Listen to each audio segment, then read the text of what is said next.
प्यारे बच्चों, सभी को नमस्कार। मैं राजीव कुमार, हिंदी शिक्षक, जिला फतेहगढ़ साहिब। आज हम 10वीं कक्षा का जो दूसरा पाठ है, मीराबाई की पदावली, वो करने जा रहे हैं। इससे पहले आपने तुलसीदास जी के जो दोहे हैं वो किए हैं। सबसे पहले हम मीरा जी का जो परिचय है पहले वो जान लेते हैं। उसके बाद आपके पाठ्यक्रम में 2 पदांश हैं, फिर हम उनकी व्याख्या करेंगे। मीराबाई हिंदी भक्ति काल की कृष्ण भगत कवित्री हैं। उनके काव्य में कृष्ण भक्ति के साथ साथ थोथी कुल मर्यादा तथा अंधी नैतिकता के प्रति विद्रोह है। उन्होंने 16वीं शती में नारी स्वतंत्रता का बिगुल भी बजा दिया। उन्हें नारी विमर्श की महान क्रांतिकारी कवित्री के रूप में देखा जा सकता है। मीरा का जन्म सन 1498 में जोधपुर राजस्थान के कुड़की गांव में राव रतन सिंह राठौर के घर में हुआ।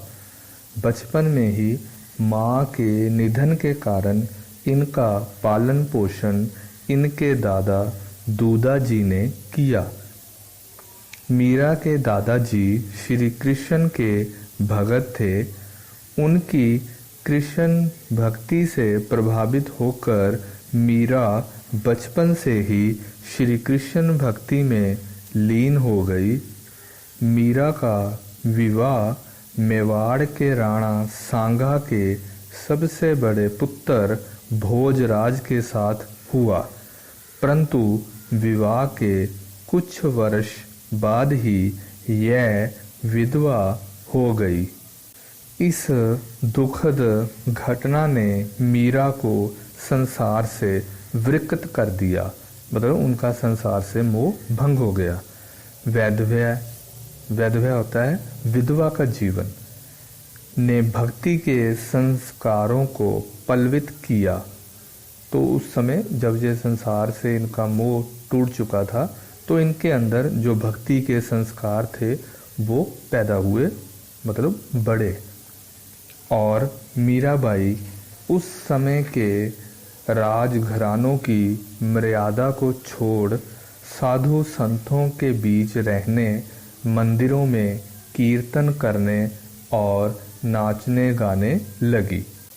राजपूती शान के विरुद्ध आचरण से परिवार के सभी लोग मीरा से रुष्ट हो गए।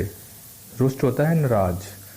इनके देवर ने तो कई बार मीरा को मरवाने की चेष्टा भी की, पर श्री कृष्ण जी की कृपा से मीरा हर बार बच गई। परिवार के लोगों के व्यवहार से दुखी होकर मीरा वृंदावन और फिर द्वारिका चली गई। वहीं उन्होंने देह त्याग दी। इनकी मृत्यु का वर्ष विभिन्न विद्वानों ने अलग अलग बताया है। मीरा जी की रचनाएं।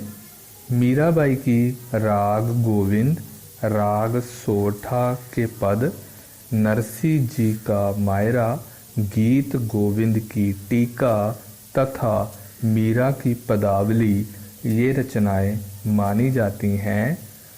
इनमें से मीरा पदावली मीराबाई की प्रमुख रचना है। उनकी भक्ति में मुदार्य भाव है, शैली मुक्तक है जिसमें गेतव है, भाषा में राजस्थानी, मारवाड़ी, ब्रज और गुजराती का संगम है। पहला पदांश।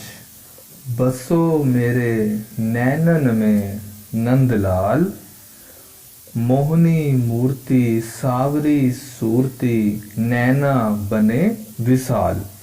बसो का अर्थ होता है निवास करो, नैनन होता है नेत्र, नंदलाल नंद के पुत्र श्री कृष्ण, मोहिनी मोहित करने वाली, आकर्षित करने वाली, मूर्ति होता है आकृति, सावरी होता है सांवले रंग की, विशाल बड़े बड़े विशाल।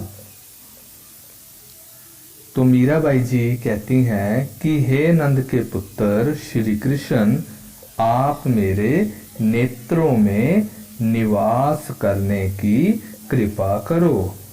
आपकी मोहित करने वाली आकृति तथा सांवले रंग की सूरत है, अर्थात श्री कृष्ण की मन को मोहित करने वाली आकृति तथा सांवले वर्ण की शारीरिक छवि है। आपके नेत्र बहुत बड़े बड़े हैं। अगली पंक्तियां, मोर मुकुट मकराकृत कुंडल अरुण तिलक दिए भाल, अधर सुधारस मुरली राजत उर्वजंती माल। तो मकराकृत होता है मकर की आकृति के, मतलब उसकी बनावट जैसे। अरुण होता है लाल, भाल होता है माथा, अधर होते हैं होंठ, सुधारस आया उसका अर्थ है अमृत रस, मुरली बांसुरी, क्योंकि श्री कृष्ण जी को बांसुरी वाला भी कहते हैं, राजत होता है सुशोभित होना, उर होता है हृदय। तो अगली पंक्तियां हम देखते हैं इसकी व्याख्या। तो कवित्री कहती है कि आपने मोर के पंखों का मुकुट सर पर और कानों में मकर की आकृति के कुंडल धारण किए हुए हैं। आपके माथे पर लाल रंग का तिलक सुशोभित हो रहा है। आपके होठों पर अमृत समान मधुर स्वर रस की वर्षा करने वाली बांसुरी तथा हृदय पर वैजंती माला विराजमान है। कहने का तात्पर्य है कि उनके सिर पर मोर मुकुट शोभा देता है, कानों में कुंडल और माथे पर लाल रंग का जो तिलक है वो भी उनकी शोभा बढ़ा रहा है। उनके होठों पर जो बांसुरी है वो बड़ी सुंदर लग रही है। वैजंती माला उनकी छाती की जो शोभा है उसको बढ़ा रही है। अगली पंक्तियां, क्षुदर घंटिका कटितट शोभित नुपुर शब्द रसाल, मीरा प्रभु संतन सुखदाई भगत बछल गोपाल। क्षुदर होता है छोटी, कटी होता है कमर, नुपुर होते हैं घुंघरू, रसाल होता है मीठा या मधुर, बछल होता है रक्षक। तो मीरा जी कहती हैं कि श्री कृष्ण की जो कमर है उस पर छोटी छोटी जो घंटियां हैं वो बंधी हुई हैं तथा पैरों में घुंघरू बंधे हुए हैं, जिनकी मधुर जो गुंजार है वो सुनाई दे रही है। मीरा के प्रभु संतों को सुख प्रदान करते हैं तथा अपने भक्तों की सदा रक्षा करते हैं। आसान शब्दों में कहना हो तो हम कह सकते हैं कि श्री कृष्ण की कमर में छोटी छोटी घंटियां बंधी हुई हैं तथा पाँव में छोटे छोटे घुंघरू बंधे हैं, जिनसे निकलने वाली ध्वनि मन को आकर्षित करती है। और मीराबाई जो हैं श्री कृष्ण के इस बाल रूप को संतों के लिए सुखदाई तथा भक्तों की रक्षा करने वाला मानती हैं। दूसरा पद, मेरे तो गिरिधर गोपाल दूसरो न कोई, जाके सर मोर मुकुट मेरो पति सोई। गिरिधर शब्द में गिरि का अर्थ है पहाड़ पर्वत और धर का अर्थ है धारण करना। इस तरह हम कह सकते हैं गिरिधर का अर्थ हुआ पहाड़ को धारण करने वाले। तो श्री कृष्ण ने गोवर्धन पर्वत को धारण किया था। गोवर्धन पर्वत द्वारा वृंदावन वासियों को दिए जाने वाली प्राकृतिक संपदा के लिए गोवर्धन पर्वत की पूजा करने के लिए श्री कृष्ण द्वारा प्रेरित किया गया। इस पर इंद्र देवता जो थे वो नाराज हो गए। उन्होंने तेज वर्षा करके सारे गांव को तबाह करने का प्रयास किया। उस समय श्री कृष्ण ने गोवर्धन पर्वत को उठाकर ब्रिजवासियों की रक्षा की तथा इंद्र देवता के घमंड को चूर चूर कर दिया। इसलिए श्री कृष्ण को गिरिधर भी कहा जाता है। फिर आया गोपाल, क्योंकि श्री कृष्ण जी गाय चराते थे, ठीक है, पालते थे, तो इसलिए उनको गोपाल भी कहते हैं। दूसरों होता है अन्य कोई, जाके जिसके, पति होता है स्वामी। तो मीरा जी कहते हैं मेरा तो सब कुछ गोवर्धन पर्वतधारी श्री कृष्ण हैं। इनके अलावा मेरा किसी से कोई संबंध नहीं है। मोर मुकुट धारण करने वाले श्री कृष्ण ही मेरे पति हैं। अगली पंक्तियां, तात मात भ्रात बंधु अपनो ना कोई, छाड़े दई कुल की काने कहाँ करे कोई। तात होता है पिता, मात का अर्थ है माता, भ्रात भाई, बंधु होता है सगा संबंधी, छाड़े का अर्थ है त्यागना छोड़ना, कानी होता है मर्यादा। तो अगली पंक्तियों में मीरा जी कहते हैं पिता माता भाई सगा संबंधी इनमें से अब मेरा अपना कोई नहीं है। मैंने अपने परिवार की मान मर्यादा को छोड़कर उन्हें अपना लिया है। इसलिए मेरा अब कोई क्या कर सकता है, अर्थात मुझे किसी की परवाह नहीं है। अगली पंक्तियां, संतन डिग बैठे बैठे लोक लाज खोई, आंसुअन जल सींचे सींचे प्रेम बेली बोई। संतन होता है साधु संत, डिग होता है उनके पास बैठना, निकट या पास। सींचे का अर्थ है सींचना। अब इसकी व्याख्या करते हैं। मीरा जी कहते हैं कि मैं लोक लाज की चिंता छोड़कर संतों के पास बैठती हूँ। मैंने आंसुओं के जल से सींच सींच कर कृष्ण प्रेम की बेल को बोया है।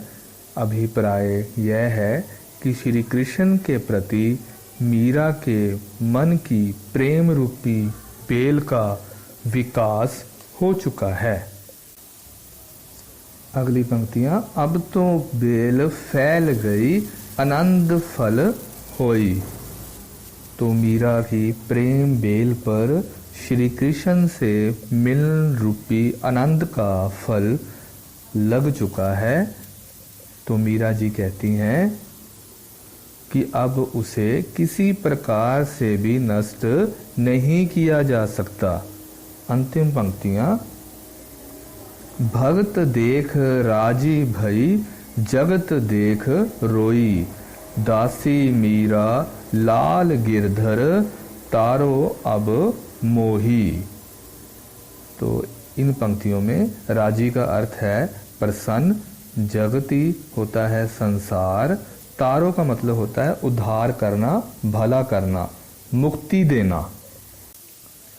मीरा जी कहती हैं कि वे प्रभु भक्ति को देखकर तो प्रसन्न होती है, पर संसार को देखकर रो पड़ती है कि जो प्रभु की भक्ति करते हैं, जो प्रभु भक्त हैं, उनको देखकर तो उसे बड़ी खुशी होती है, पर जो बाकी लोग हैं, जो संसारिक मोह माया में लिप्त हैं, उनकी तरसयोग हालत को देखकर जो मीरा का दिल है वो दुख से भर जाता है और मीरा जो है स्वयं को श्री कृष्ण की दासी मानती है और उनसे अपने उद्धार की, अपने भले की प्रार्थना करती है। अभिप्राय है कि मीरा जी कहते हैं कि श्री कृष्ण ही अब उनका उद्धार कर सकते हैं, वह उनकी शरण को सदा के लिए पाना चाहती है। दोनों पदार्थों की जो प्रसंग व्याख्या है पहले वो लिखनी है और याद भी करनी है। उसके बाद अभ्यास के प्रश्न हैं जिसके 2 भाग हैं। पहला भाग है विषय बोध जिसमें 7 प्रश्न हैं जो 1-2 पंक्तियों वाले हैं, अब हम वो करेंगे। और दूसरा जो भाग है आपका भाव बोध है जिसमें पर्यायवाची शब्द और भिन्नार्थक शब्द हैं। चलो शुरू करते हैं अब हम अभ्यास के प्रश्न। पहला प्रश्न, श्री कृष्ण ने कौन सा पर्वत धारण किया था? आपने दूसरे पद में पढ़ा, ठीक है, तो इसका उत्तर आएगा श्री कृष्ण ने गोवर्धन पर्वत धारण किया था। क्यों धारण किया था ये मैंने आपको विस्तार में बताया था। दूसरा, मीरा किसे अपने नयनों में बसाना चाहती है? मीरा नंद के पुत्र श्री कृष्ण को अपने नयनों में बसाना चाहती है। प्रश्न तीसरा, श्री कृष्ण ने किस प्रकार का मुकुट और कुंडल धारण किए हैं? श्री कृष्ण ने मोर पंखों का मुकुट और मकर की आकृति के कुंडल धारण किए हुए हैं। प्रश्न 4, मीरा किसे देखकर प्रसन्न हुई और किसे देखकर दुखी हुई? मीरा भक्तों को देखकर प्रसन्न हुई और सांसारिक माया मोह में फंसे लोगों को देखकर दुखी हुई। प्रश्न नंबर 5, संतों की संगति में रहकर मीरा ने क्या छोड़ दिया? संतों की संगति में रहकर मीरा ने कुल की मर्यादा तथा लोक लाज को छोड़ दिया था।